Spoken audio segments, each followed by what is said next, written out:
Welcome to Japan Web3 Weekly, presented by Makoto. I'm Keisuke, same with company. Japan's Financial Services Agency just dropped a bombshell report, 122 pages deep, on the future of stablecoins. It covers everything: the tech, the risks, the regulatory moves, and where the world is heading next. Whether you're a developer, policymaker, or entrepreneur, what's inside could shape your roadmap and your survival in the next 5 years. Today, we're breaking down the FSA's new report titled Analysis for the Healthy Development of Stablecoins. Released on June 30th, this study opens with a sharp observation. As stablecoins increase their presence in the market, illicit use of stablecoins have been reported as a pressing challenge in international discussions. This study aims to understand the current situation for the healthy development of stablecoins in the future. Although the research was led by Deloitte Consulting, the report comes with a disclaimer. The content of this report do not represent the official views of FSA, but that doesn't make it any less valuable. On the contrary, it's one of the most detailed, forward-looking documents we've seen on stablecoins so far.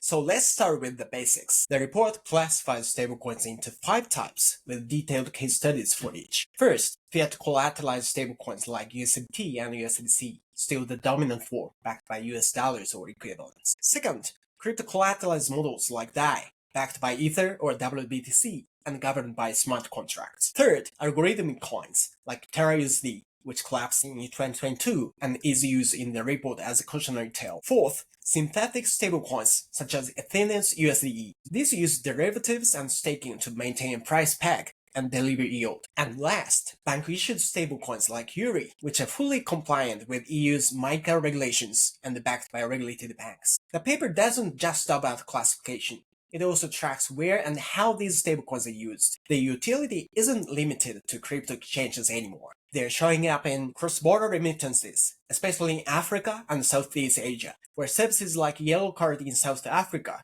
and CoinsPH in the Philippines are using stablecoins to cut costs and reach unbanked populations. B2B transactions, where companies are bypassing legacy banking networks to move value internationally. Point of sale and e-commerce, via services like Lemon in Argentina or GrabPay in Singapore, where users can pay in USDC, USDT, or local digital currencies. Deloitte highlights that in countries with high inflation or weak banking infrastructure, think Argentina, Venezuela, Turkey, stablecoins are functioning better than fiat. They are fulfilling all 3 roles of money: store of value, unit of account, and medium of exchange. But this is where things get tricky. The report spends considerable time on illicit use, and rather than just general warnings, it breaks it down into 3 phases. First, inflow, where funds from scams, hacks, or ransomware are acquired. Second, laundering, where mixers, cross-chain bridges, and privacy tools are used to hide the trail. Lastly, cashing out, often done by unregulated exchanges or off-ramp services in jurisdictions with loose AML laws. According to data from Chainalysis and Terra Labs, stablecoins now account for over 80% of crypto transactions linked to sanctions violations. The report also shows an increase in use of stablecoins for scam payouts, particularly romance scams and phishing attacks. To fight this, the report outlines a web of actors that must collaborate: